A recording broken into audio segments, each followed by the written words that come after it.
अस्सलाम वालेकुम वरहमतुल्लाह। कुर्बानी सुन्नत है या वाजिब है? सबसे पहले अल इफ्ता दारुल उलूम देवबंद का फतवा देख लेते हैं। दारुल उलूम देवबंद का फतवा यह है कि जो मुसलमान आकिल बालिग और मुकीम हो और कुर्बानी के दिनों में उसकी मिल्कियत में हाजत असलिया से जायद और दीन से फारिग इतना माल हो जिसकी कीमत 52.5 तोला चांदी के बराबर हो, ख्वाह वो तिजारती हो या न हो, और उस माल पर साल गुजर गया हो या न गुजरा हो, बहर सूरत उस शख्स पर कुर्बानी वाजिब है। अगर घर के तमाम अफराद साबे निसाब हैं तो हर एक पर अलग अलग कुर्बानी वाजिब है। एक जानवर की कुर्बानी तमाम अहले खाना की तरफ से काफी नहीं है।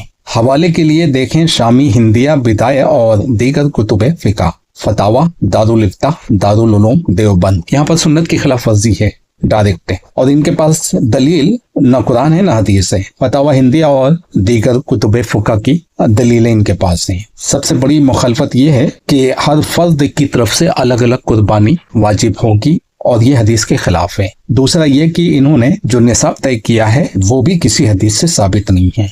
जबकि उम्मे सलमा से रिवायत है कि नबी सल्लल्लाहु अलैहि वसल्लम ने फरमाया, जब तुम जुल्हिज्जा का चांद देखो और तुम में से कोई शख्स कुर्बानी करने का इरादा करे तो उसे बाल और नाखून तराशने से रुक जाना चाहिए। सही मुस्लिम में खजा 977, तरकीम दारुस्सलाम 5119। ये हदीस इस बात पर दलालत करती है कि कुर्बानी फर्ज नहीं है, क्योंकि अगर फर्ज होती तो नबी सल्लल्लाहु अलैहि वसल्लम इरादा का लफ्ज इस्तेमाल नहीं करते, बल्कि ये कहते कि जिस पर कुर्बानी फर्ज है वो चांद देखकर कुर्बानी होने तक नाखून और बाल ना काटे। इस हदीस में इरादे से जाहिर होता है कि कुर्बानी करना वाजिब नहीं बल्कि सुन्नत है। ये देखें आप अल-महली इब्न हज़म जिल्द 7 सफ़ा 355, किताबुल अज़ाही, किताब कुर्बानी के अहकाम व मसाइल, बाब अल-अज़ाही यानी कुर्बानी वाजिब है या नहीं। हजरत अबू हुरैरा कहते हैं कि नबी सल्लल्लाहु अलैहि वसल्लम ने फरमाया, जिस शख्स को कुर्बानी की वसअत हो और वो कुर्बानी न करे तो वो हमारी ईदगाह के करीब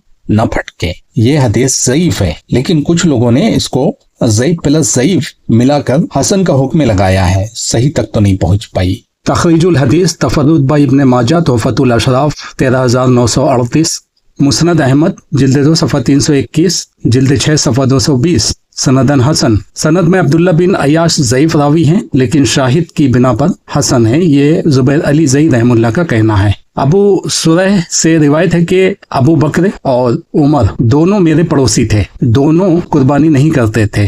मार्फतुस सुनन वल आसार लिल बहकी जिल्द 7 सफ़ा 198, हदीस नंबर 5633 व सनदन हसन। इमाम नववी ने भी इसे हसन कहा है। मजमुआ शरहुल मुहज़्ज़ब जिल्द 8 सफ़ा 383 और इब्न कसीर मुस्नदुल फारूक जिल्द 1 सफ़ा 323, हाजा इस्नादन सही। इमाम इब्न कसीर इस पर सही का हुक्म लगाते हैं। अबू अकबा बिन अम्र अंसारी ने फरमाया, मैंने इरादा किया कि कुर्बानी को छोड़ दूं, अगरचे मैं तुम्हारे मुकाबले में माली आसानी रखता हूँ, इस खौफ की वजह से कि कोई आदमी इसको वाजिब न समझ ले। अल सुनन अल कुबरा लिल बहकी जिल्द 9 सफ़ा 265 व सनदन कवी। इमाम मालिक ने फरमाया, कुर्बानी सुन्नत है, वाजिब नहीं है, और जो शख्स इसकी इताअत रखे तो मैं पसंद नहीं करता कि वो उसे तर्क करते। अल-मुअत्ता जिल्द 2 सफ़ा 487। इमाम शाफई कहते हैं कुर्बानी करना सुन्नत है, मैं इसे तर्क करना पसंद नहीं करता। किताबुल जिल्द 1 सफ़ा 221। और देखिए मुगनी इब्न कद्दामा जिल्द 9 सफ़ा 345।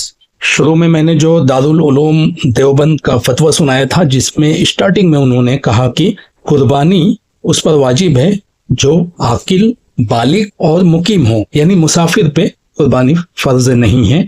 जबकि नबी सल्लल्लाहु अलैहि वसल्लम से हदीस साफ तरीके से आई है, सही सनद के साथ आई है कि नबी सल्लल्लाहु अलैहि वसल्लम सफर में थे और कुर्बानी किया। आकिल और बालिग का जो सवाल है तो हनफी खुद ही इनका फतवा नहीं मानते, क्योंकि हम देखते हैं कि हनफियों के यहाँ बच्चों की तरफ से भी कुर्बानी की जाती है। आप भी जानते होंगे बच्चों की तरफ से कुर्बानी की जाती है कि नहीं। दारुल उलूम देवबंद का फतवा है कि नहीं, बालिग होना शर्त है, नाबालिग कुर्बानी नहीं कर सकता, या ये कि नाबालिग पे कुर्बानी वाजिब नहीं है।